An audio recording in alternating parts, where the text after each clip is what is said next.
If you've ever found yourself lost in the vibrant chaos of Havana, or maybe even just looked at photos of its streets, right?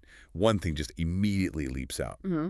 The sheer, stunning spectrum of human diversity. You see everything really deep brown skin right next to pale complexions, tightly coiled black hair alongside like silky straight strands, Mm-hmm.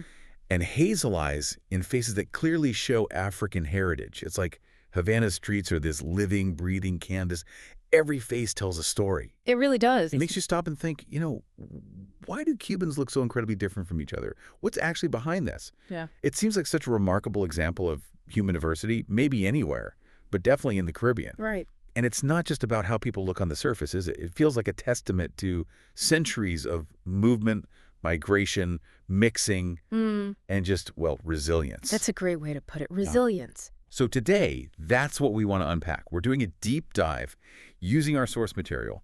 What makes Cuba's people look so different? Yeah. To try and reveal the history and the biology behind this really unique look. And that's so important because Cuban identity, you just can't fit it into neat little boxes. It's shaped by these really deep historical currents, Yeah. And hopefully this deep dive will show how biology, history, and culture all weave together to create this incredible complex tapestry that defines Cuban people today. Okay, so to really get this, we kind of need to go back. Yeah. Where did all this mixing actually begin? Well, the very first layer, the earliest people, were the indigenous Taino and Siboney. Our sources describe them generally as having sort of copper-toned skin, straight black hair, medium builds. They were the foundation. The starting point. Exactly. The first genetic threads in what becomes this really intricate pattern. And then after them, what was the next big wave that started to shape things? Well, then you have the Spanish colonizers arriving, 15th century, and they bring, obviously, very different traits, lighter skin, narrower noses, a whole range of eye colors, and that immediately starts to blend with the indigenous population. Adds new colors to the mix, you could say. But the really, really profound shift, Yeah. the one that maybe changed things most dramatically, and you can still see it so clearly today, Yeah. that was the transatlantic slave trade, wasn't it? Oh, without a doubt, that was transformative. Between the 16th and 19th centuries, estimates are around 800,000 Africans were forcibly brought to Cuba, mostly from West and Central Africa. 800,000, wow. Yeah, it's a huge number, and the impact was immense. By the mid-1800s, people of African descent made up over 40% of Cuba's population. Think about that. It created this incredibly rich, but also incredibly complex genetic and cultural legacy that's just fundamental to what Cuba is. And even that wasn't the end of the story. Right, right. There were later migrations that kept adding more layers. That's right. It kept evolving. In the 19th century, you had Chinese laborers arrive. They brought East Asian traits, and you can still see that influence today, especially if you look at descendants in Havana's Chinatown, for instance. And then later, Lebanese and Jewish immigrants came, plus, significant influences from nearby islands like Haiti and Jamaica. Right. So each wave really left not just cultural marks, but visible physical marks on the people, creating this blend that's just uniquely Cuban. Okay, so that sets the stage historically. Now, how does all that history actually show up in how Cubans look today? Let's dive into that visible tapestry. It's pretty fascinating when you look closely. Scientists looking at genetics find that Cuban skin tones, they span the entire spectrum, from very pale European-looking skin to very deep, dark African complexions, and pretty much every single shade in between. So it really does challenge those simple racial boxes we tend to use. Completely. It shows just how mixed the European, African, and indigenous ancestries are in the average Cuban person. And the official ways of counting people, like the census, sometimes struggle with this complexity, right?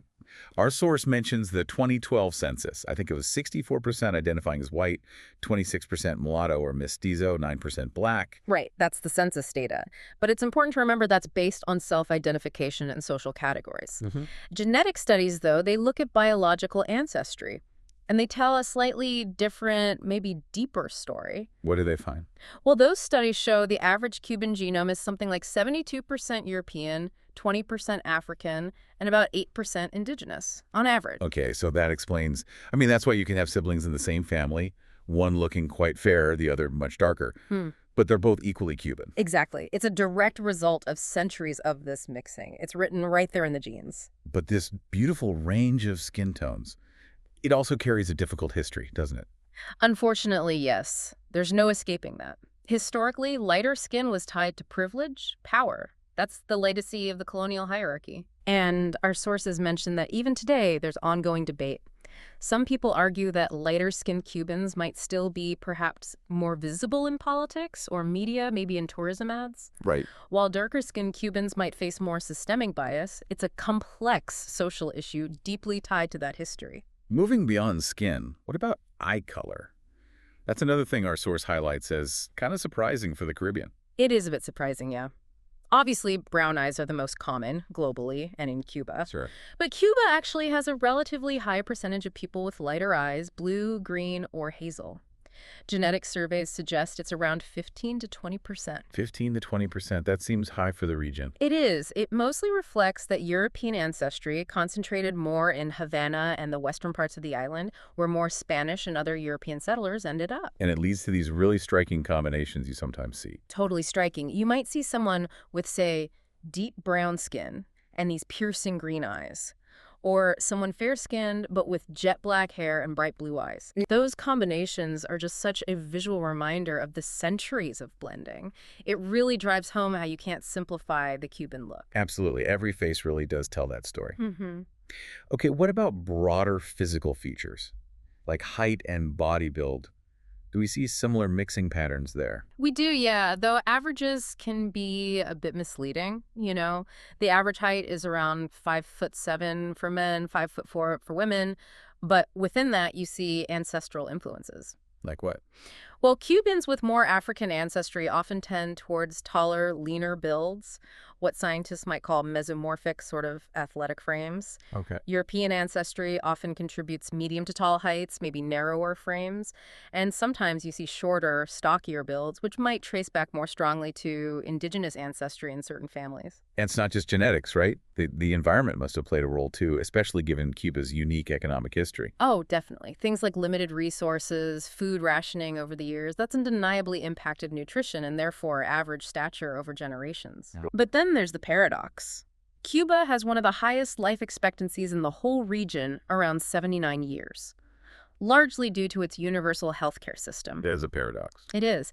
And interestingly, younger Cubans today, they're generally taller than their grandparents, which likely reflects improvements in diet becoming more common. Fascinating. Okay, let's talk hair. Because if anything tells a story of mixing, it's hair texture, isn't it? It's crystal clear with hair. The source material suggests about 40% of Cubans have naturally curly or coiled hair textures rooted in African ancestry. 40%. Then about 45% have straight or wavy hair, which points more to European and indigenous roots. And the rest? The rest are somewhere in between, reflecting all sorts of blended textures. Wow. You know, soft curls, loose waves. Sometimes you even see different textures in the same family or on the same head. And this links up with cultural expression too, I imagine. And maybe even some hair politics. It absolutely does. Afro-Cuban culture, for instance, really celebrates braids, afros, dreadlocks. It's vibrant, while European-descended Cubans might have lighter brown or even blonde hair. But yeah, the hair politics thing is real. For a long time, Eurocentric beauty standards dominated, favoring straight hair. But now you see strong natural hair movements reclaiming pride in African heritage, celebrating the whole spectrum. That's great to hear. Okay, finally, facial features. Do we see echoes of all these different continents there as well? Oh, definitely. Cuban faces are like maps of migration. You might see high cheekbones or almond-shaped eyes suggesting indigenous ancestry. Right. Fuller lips, broader noses often point to African roots. Narrower noses, maybe freckles, often signal European influence. And the Chinese migration. You can sometimes see that too, particularly the epicanthic fold, that little fold of skin at the inner corner of the eye. It's subtle sometimes, but it's there, especially around areas like Havana's Chinatown. So if you zoom out, it just means there's no single Cuban look. Not at all. Every feature, nose, jaw, eyes, it tells a piece of this migration story. Each face is its own unique narrative. So we've talked history, we've talked biology, genetics, appearance. What does all this mean for Cuban identity itself? Especially thinking about those really deep African roots. It means that Afro-Cuban identity isn't just part of the picture, it's absolutely central. You can't understand Cuba without it. The roots go deep into Yoruba, Congo, other African cultures. And these traditions were actively preserved, adapted. You see it so clearly in religion, like Santeria. In music, like rumba, in aesthetics, in food. It infuses everything. And the genetic evidence we talked about really backs this up, doesn't it? Maybe even pushes back against some older ideas about who is typically Cuban. Precisely. Those 2017 genetic studies showing over 70% of Cubans, even self-identified white Cubans, have some African ancestry. That's powerful data. And it fuels these ongoing discussions, these debates. Like, does Cuba sometimes underrepresent its African heritage in official stories, maybe overemphasizing the whiteness? Right. Afro-Cuban activists argue really strongly that the cultural contributions alone prove African heritage is just inseparable from being Cuban. It is Cuban identity. Which leads to that tricky question. Is there even such a thing as a typical Cuban look? Because I feel like outsiders often have really different ideas, sometimes stereotypes. They definitely do. Some people might picture, I don't know, lighter-skinned Cubans with wavy hair, maybe like they saw on a travel poster. Or the opposite. Or the opposite, yeah. Yeah. Others might assume all Cubans look Afro-Caribbean, maybe similar to people in Haiti or Jamaica. But the reality we've been exploring is just way more complex than either of those stereotypes. Cuba's kind of both, and also neither, right? Exactly. The genes, the culture, the history it all shows. Cubans are the result of centuries of mixing. Every combination imaginable exists. Which raises a really interesting question, doesn't it? How does a society deal with that? How do you balance the visible diversity with the, unseen genetic reality? And these aren't just outsider questions. Yeah. Within Cuba itself, these debates about identity, appearance, representation, they continue. Absolutely. Who gets cast in movies? Who's on the billboards for tourists? Who gets held up as the image of authentic Cuba?